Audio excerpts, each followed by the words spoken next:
Hi everybody and welcome. Like she said, my name is Liz. This is a special edition, so to speak, of the Soup for the Soul program.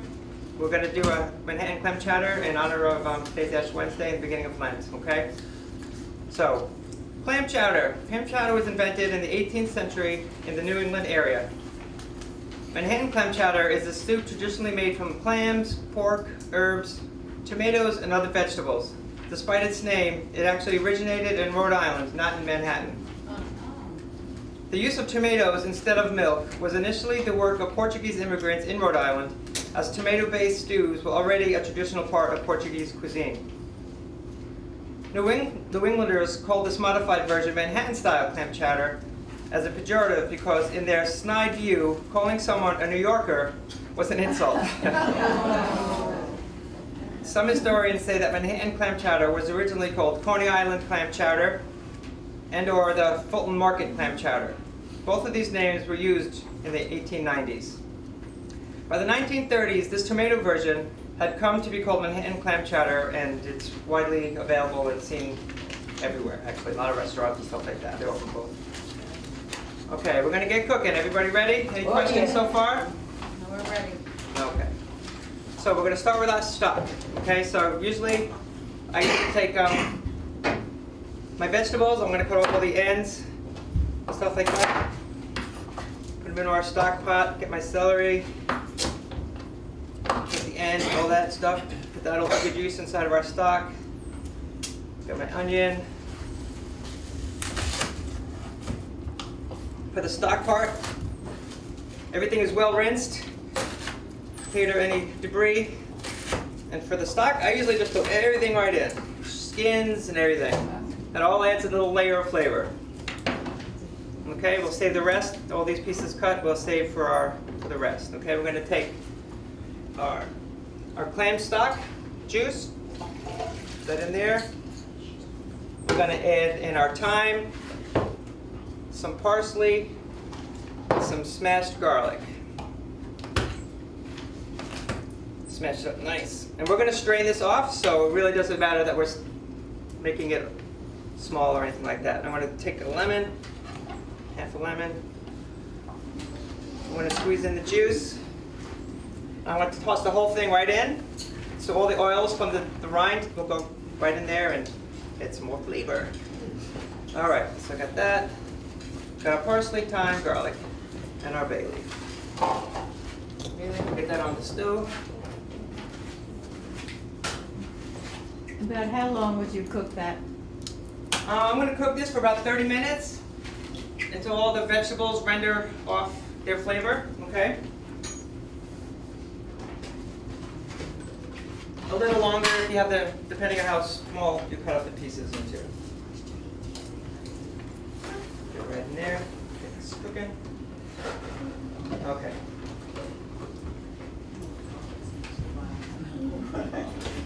Well, that's good, then we can get the rest started. Well,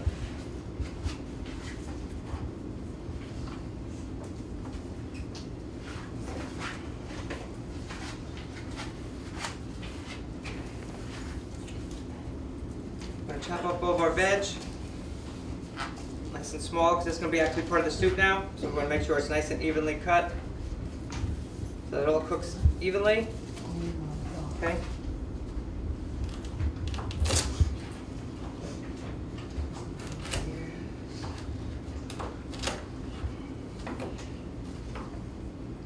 Cut the carrot long ways into like little strips.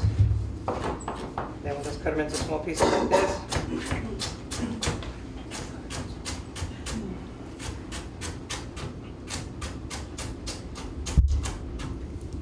Side in our pan. Meantime, we'll get our other pot started. We're going to saute our vegetables. Do the same with the celery. First in the strips.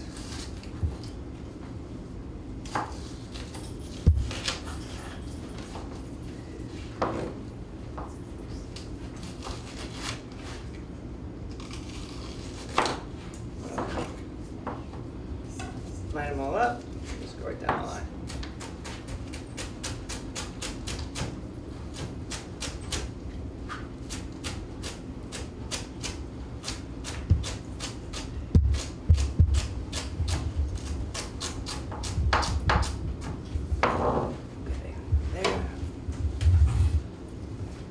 part of our onion.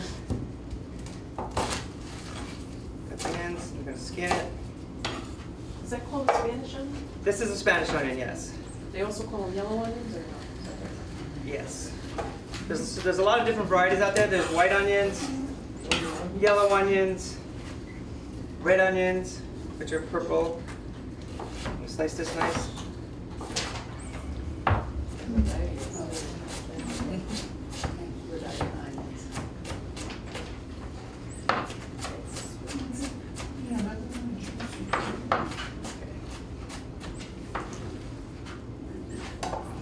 That. Celery, carrots, onions. Pan gets hot. A lot of times I might use bacon instead of the vegetable oil. But for Ash Wednesday, we want to keep it meat-free, so we're going to go all vegetable, okay? So I'll use the vegetable oil. Okay, so let's get hot. I'll start on some of the other stuff. Okay, so for potatoes, we're going to use a waxy potato. I have the red potatoes here. I personally like to keep the skin on. You can peel them, whatever you like. I like the rustic nature that the skin provides. So I'm just going to dice them up as well. These are going to be added in later. But we're getting nice and hot. Get this started. All right. That way. And the long way. Did you mean by waxy potato? As opposed to an Idaho potato, which is more flaky. This is the red potato. They call it like a waxy potato. It'll hold up better in the soup. And it won't fall apart where like a russet or something might dissolve more in the soup. So, oh, I think it's getting hot. I can smell it. Yeah. Okay. That's good. All right, so that's getting hot. We can add our stuff. Still not that hot. I like to hear a little sizzle usually, so we'll just pretend, okay? Best sound effects person today?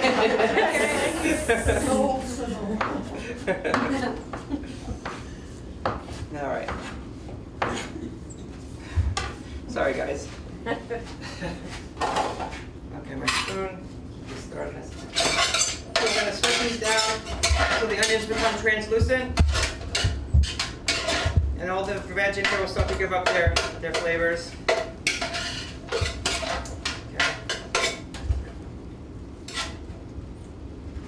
We'll add our tomato paste.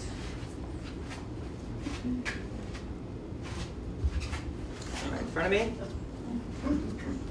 Open the eyes. Okay. This is all measured out right here.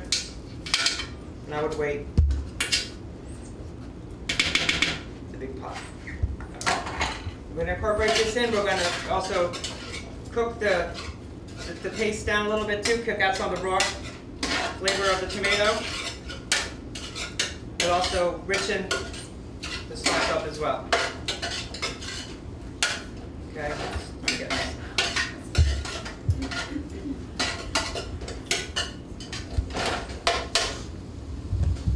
We got it!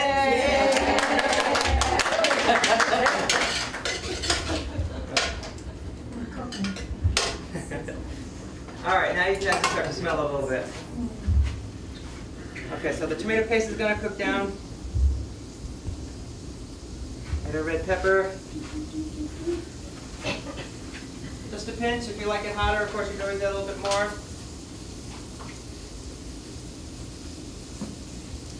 Just a pinch. Bring out some of the flavors. There we go. Now we're cooking.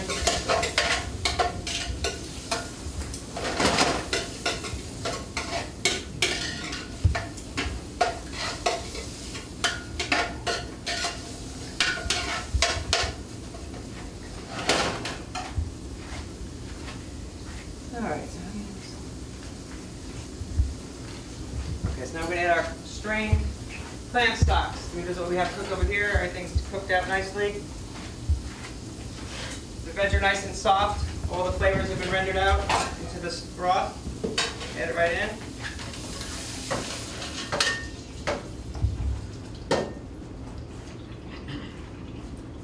Get all that out.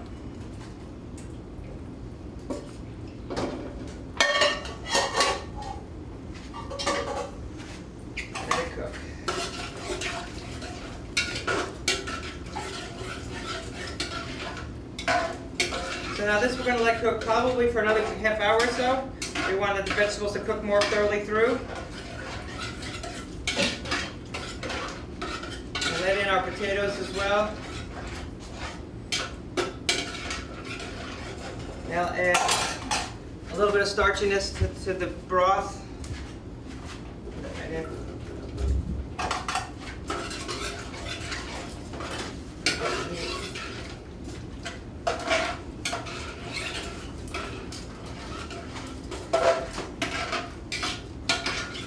There we go.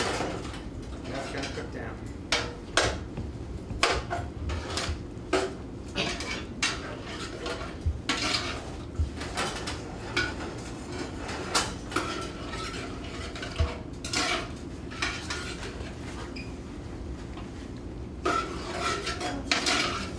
Any questions so far? You're okay? The red pepper, they sell grinders for salt and red pepper. Is that necessary? Do you just squeeze I just it as you put it in? I just put the flakes in. This is just actually, a lot of it's mostly done, the seeds from peppers, from hot peppers. Some people grind it up, make it smaller, but I just use the flakes right in there. I'm not adding that much. It'll get soft and work its way in. It's a matter of preference. Some people don't like to get a little bit of that pepper. That would avoid it if you break it down a little bit further. And you strain out the other vegetables from the stock? I did, I strained it all Because they're out. like mushy, is that why? or- Yes, and they rendered most of their flavor into the broth. So they really don't have much flavor. And we added our fresh veg that we sauteed into there, and that'll be our veg for the soup. Okay, so the sauteing of the vegetables actually helps. It does. It'll add flavor. We're going to get a little bit brown, start to caramelize a little bit on the outside. The carrots will get sweeter, the onions will get sweeter, and it'll add another layer of flavor that way. Okay? Any more questions? Yes? Where does clam stock come from? Well, you can, if you're using fresh clams, you would steam the clams, and the broth left from that you can use. You can also buy it in the stores. You can buy it in jars. If you buy canned clams, it always comes packed in a clam stock. So I took that, and you add it to your carrots and stuff like that, just to enhance it even further. Okay. Okay? Any other? Yes, hi, Ro. Did we slip a bay leaf in there as We well? did slip a bay leaf. Did you not see it? Oh. Sorry. It's on the counter. It's It's on the counter. I wasn't paying, sorry. I thought I did. I did. Yeah. Yes, here they are, and I put them in. Oh, And I strained them off in the broth. Oh, great, thank you. Thank you.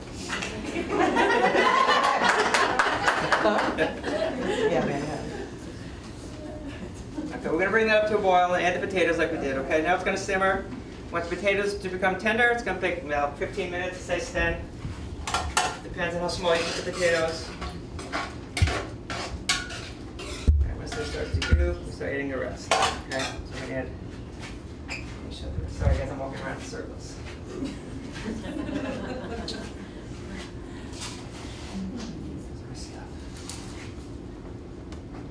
I have 2 ingredients that are not here anymore. They weren't quite ready to drop. So we have our minced clams and a tomato, which we'll add towards the end. Okay. So this is ready.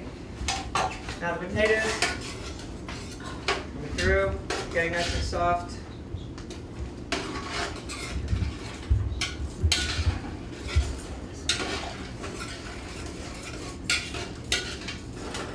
Okay, we'll add our tomatoes in.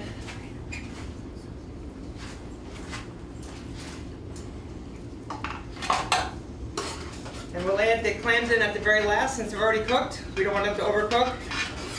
So we'll add them in, and after the heat from the soup, we'll bring the clams up to temperature.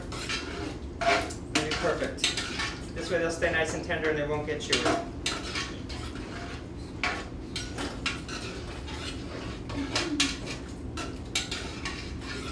I can smell it. Can anybody else?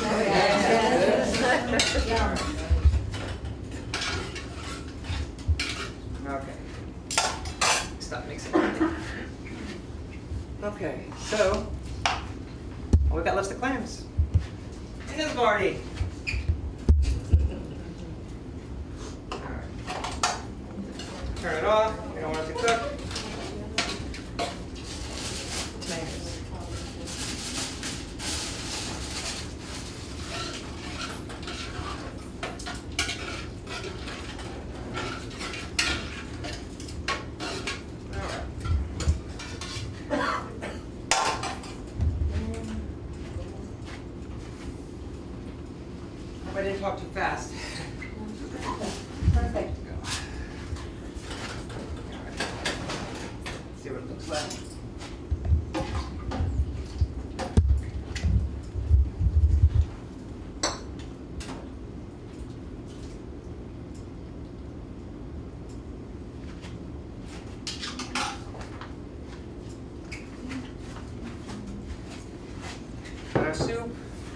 garnish it with a little parsley.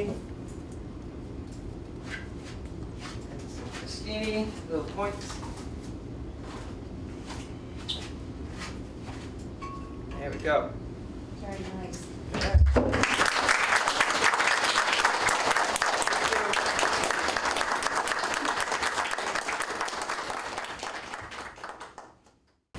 Any other questions? Anybody want to try some? Yeah. All of us. I said lemon pepper. If you don't have lemon pepper, just It's not necessary. It just adds. I just added. I didn't add pepper in extra. it. Oh, I have it here. That was my mistake. But yeah. Regular black pepper. Black pepper. Yeah, add that in. Thank you. Good. Yeah, all right, Ready? Let's eat. Thank you.